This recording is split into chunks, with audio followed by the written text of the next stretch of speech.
This video is taken from our deeper look of Surah Al-Mursalaat, releasing now every Monday at 10 a.m. UK time. Watch the full deeper look of Surah Al-Mursalaat and more exclusively on Bayyinah TV.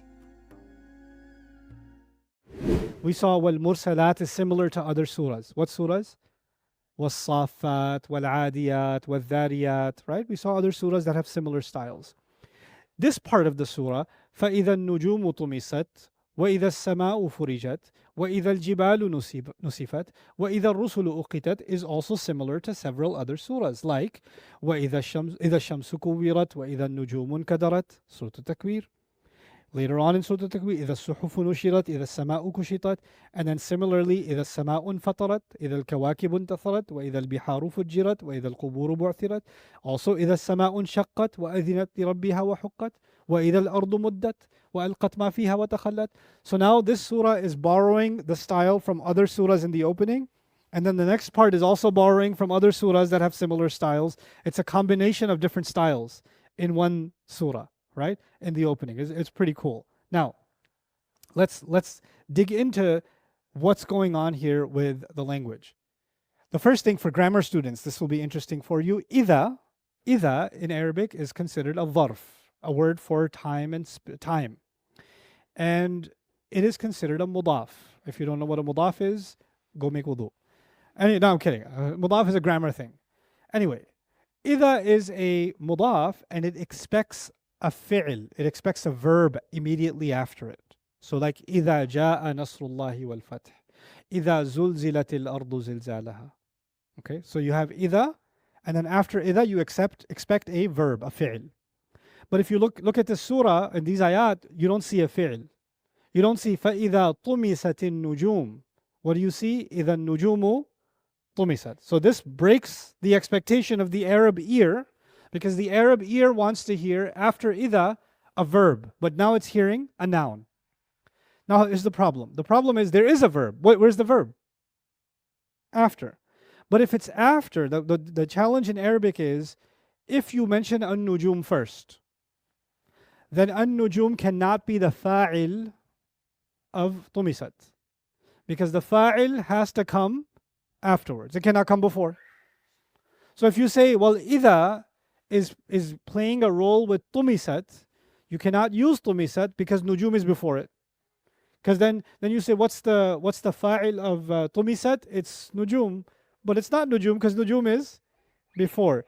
And the way the Arabs understood this, please take my mouse somewhere I can't hear him.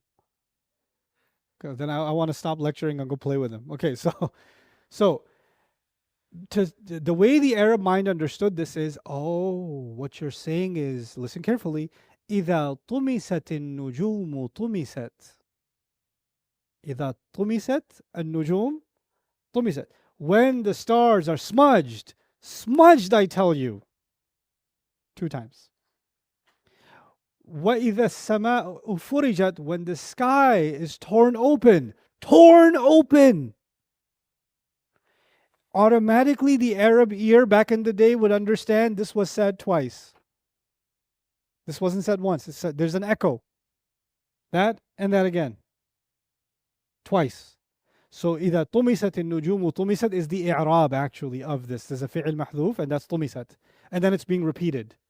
The second one is not compensated for by the first one. Okay? So now I won't go too deep into the word najm. It's just simply we can use the meaning of the word stars here. But we should look into طُمِسَت. طَمَسْتُ الْأَثَرْ وَالطَّرِيق. When you walk, if you walk on a place that's not like concrete, right? And there's grass. And you keep walking on it, it becomes a path, right? But imagine people stopped using it for a while. What happens to the grass? It comes back. And now you can't tell where the path was, right? When it loses its original markings and you can't tell where it was anymore, or the dirt came and sand came and covered it up and all that stuff, then that place has experienced tamas. This is why tamasa is used for darasa. Darasa also to smudge or to wipe clean. وَمْحَى أَثَرَهُ. So to remove the effect of something. طُمِسَ النَّجْمُ وَالْقَمَرُ ذَهَبَ ضَوْءُهُ. نَجْمُ وَالْقَمَرُ, when the moon and the star and the moon are experiencing tamas, when their light is getting smudged. You know, when you look at something, look at the stars through a dirty glass or something, and your view gets smudged, or if your windshield isn't clean and you're looking at the traffic light and it looks smudged, this is your view is matmus. So al-matmus al-a'ma alladhi la yabinu harfu jafni aynihi fala yura shufra aynayhi. When a person goes blind and you can't see their pupils, it's all white. Their eye got smudged. They're called matmus. إذا النجوم طمست, when the stars start losing their light, the stars start getting smudged. It's as if the stars are getting erased. I can't help myself. I'll tell you this now. I was going to tell you later, but I'm going to tell you now. When we look at the stars, we're looking at something that was there millions, sometimes billions of years ago. The stars you see in the sky, if you look at one star in the sky, it's not there right now. It was there several million, sometimes billions of years ago. It took that long for the light to get here, but it's not there anymore. It may have been dead. By the time we see the star may have already exploded. It may not even be there. We're looking at billions of years of history when we look at the stars. Now, that's where the star was. Its place was. Allah didn't say, I swear by the stars. He said in another surah, فَلَا أُقْسِمُ بِي مَوَاقِعِ النُّجُومِ, as if to say, where the stars fell. Meaning you're seeing where they were, not where they are. Right? Now, Allah describes Judgment Day, the stars will be smudged. How far is the star from us? How long does the light take to get here?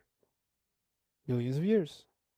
So if I'm using modern day physics, and I say that star gets smudged today, how long before I will find out? It's going to take a few billion years before I find out that star got smudged. But Judgment Day will come, and the stars will be what? Smudged. Now let's visualize this. Some stars are closer to us. Others are further, and then there's the ones that are the furthest away. The ones that are the furthest away, if they get smudged, it will take the longest for us to find out, yes? Unless the furthest stars, as soon as they were created, Allah started destroying them. But we don't even know. The furthest row of stars, the furthest saf, started getting destroyed. And then the next saf started getting destroyed. And the next saf started getting destroyed. And the next saf, and the next saf, and the next saf, and the next. And every row of stars, as we get closer and closer to what? Earth, us, has already been destroyed. The bombs are already falling. The galaxies are already exploding. The black holes are already being created. We're chilling. Like, that's a nice day. That's nice. And the dominoes are falling, getting closer and closer and closer until Judgment Day comes and we see the closest stars to us also, and the furthest stars also, all smudged. All of it comes together. You remember I was telling you there's bandits and raiders coming and you're just chilling? Angels are coming and you're just chilling? The winds are coming and you're just, you don't have no idea? It may be that the universe, the destruction of the universe in preparation for Judgment Day has already begun, but the destruction is a bit far from us right now, so we don't realize it. But the process has already started. And it's well on its way. And it's making immediate progression continuously until the time where we, with our weak eyes, get to see it. إِذَا النُّجُومُ طُمِسَتْ. There's another, now here's the part that physics doesn't work with. So we don't exactly know how this is going to play out. But if the sun, because there's all these nuclear explosions happening on the surface of the sun and inside the sun.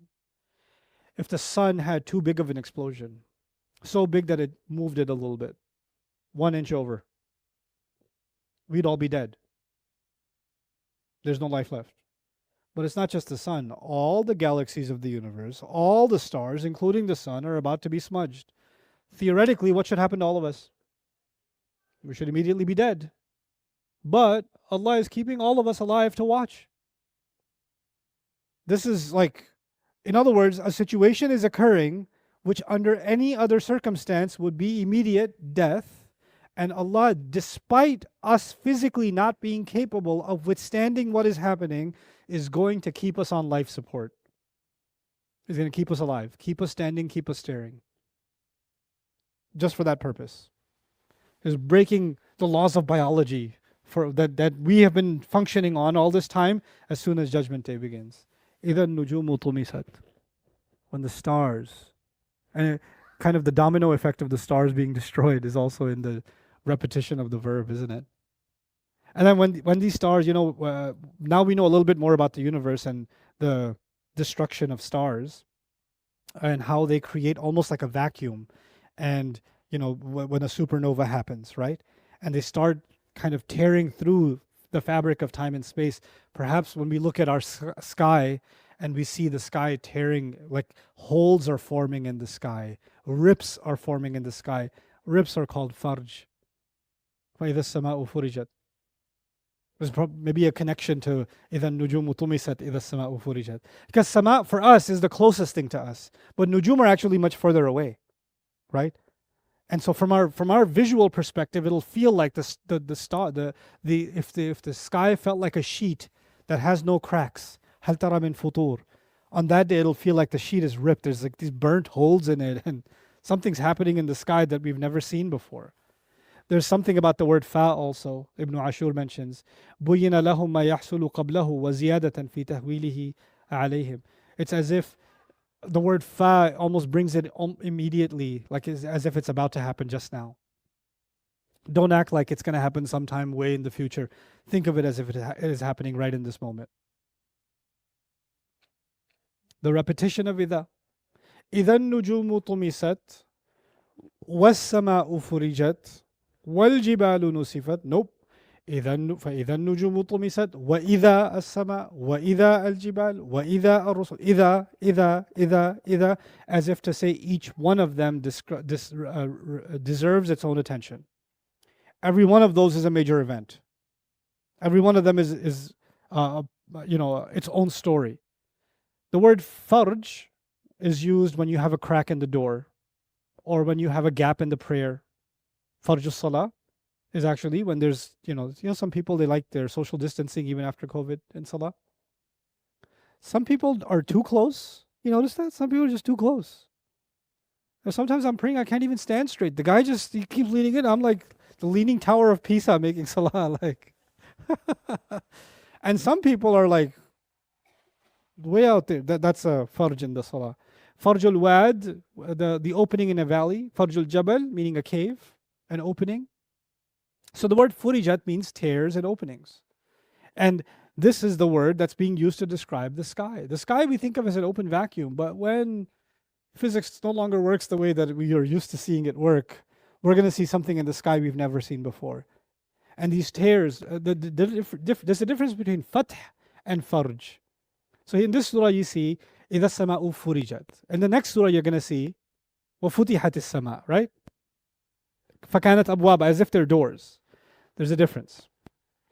Farjul bab is when you break through the door. You ever seen because you guys don't watch movies, so they have SWAT teams, they have that baton, that metal thing, and they come and they ram the door, right? They're doing farj of the door when they break the lock. They're breaking through. That's farj. But if you open the door, that's what? Fath. So furijat is-sama, or if the sama furijat is more violent. And futihat is-sama is more formal. I would argue, Allahu A'lam, the first phase is in this surah. The explosions, the tearing of the sky. That's in this surah. In the next surah, there's order. After the bombs and the destruction of the stars and all the chaos and all that stuff, what's going to happen? Angels are going to come down. The heavenly order is descending. And they will now open the skies like doors are being opened to let the conquering army enter the city. Right? So, وَالْمَلَكُ عَلَىٰ أَرْجَائِهَا, for example, in the Quran. That the throne of the king is being brought for judgment. And the angel, يَحْمِلُ عَرْشَ رَبِّكَ فَوْقَهُمْ يَوْمَئِذٍ ثَمَانِيَةٌ. Right? The 8 angels or 8 legions of angels or 8 battalions of angels are carrying this throne down for judgment to begin, and by that time order has been brought. So there's episodes on Judgment Day. There's an episode of chaos that's being described in this surah. Then there's the episode of order that's being described in the next surah. Anyway, so that's a little bit about farj and fath that I think is worthy of notice.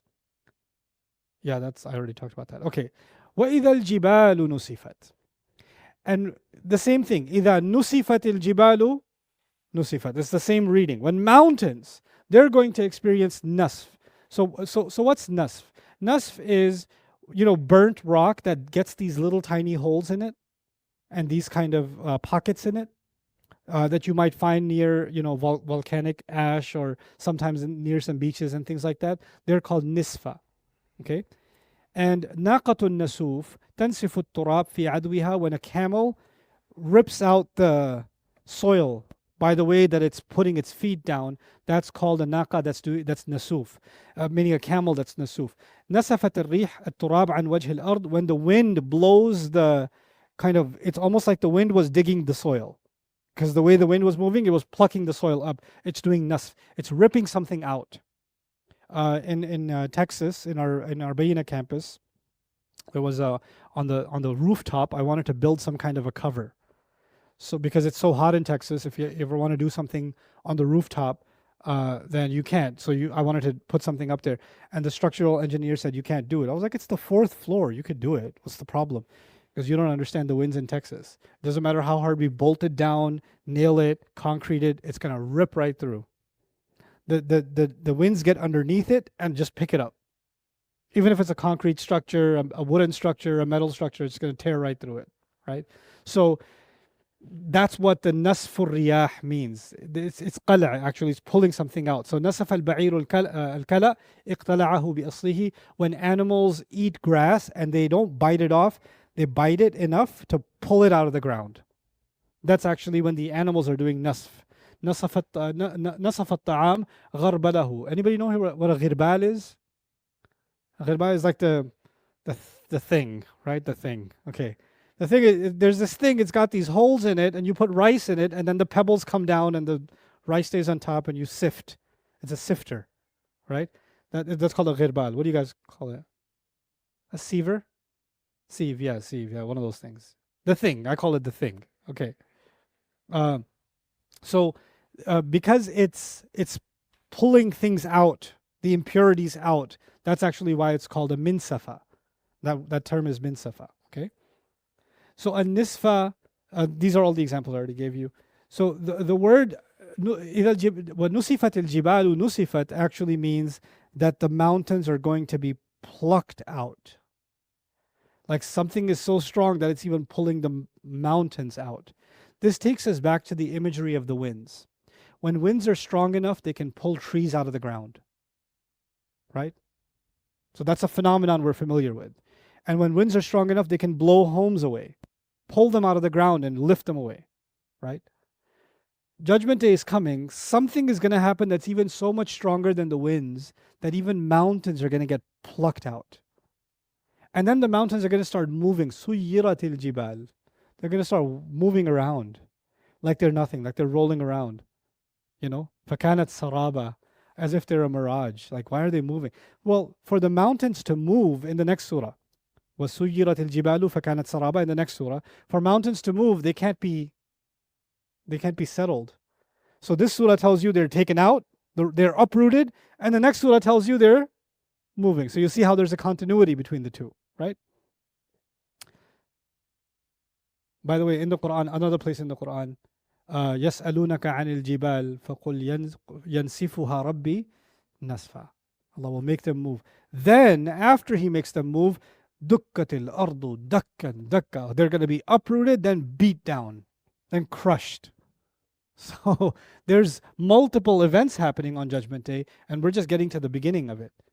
The question is, why are these ayat in the passive form so far? Meaning, Allah says, when the stars are smudged.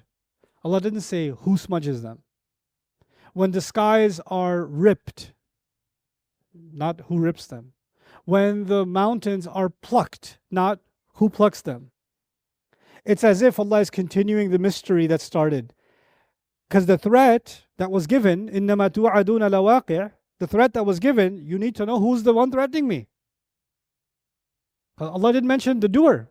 You're being threatened By who? And then that by who continues. The stars are being smudged. By who? The sky is being ripped open. By who? The mountains are being plucked. By who? He won't say it. He won't mention it. There could be a couple of rhetorical reasons. One reason is Allah is keeping the mystery alive because He wants you to arrive at that conclusion yourself. Who could do such a thing? Who would do something like that? And the answer by the time you reach these things, the only answer to that who left is Allah. Who's going to rip mountains open? Who's going to tear the skies open? Who's going to do that?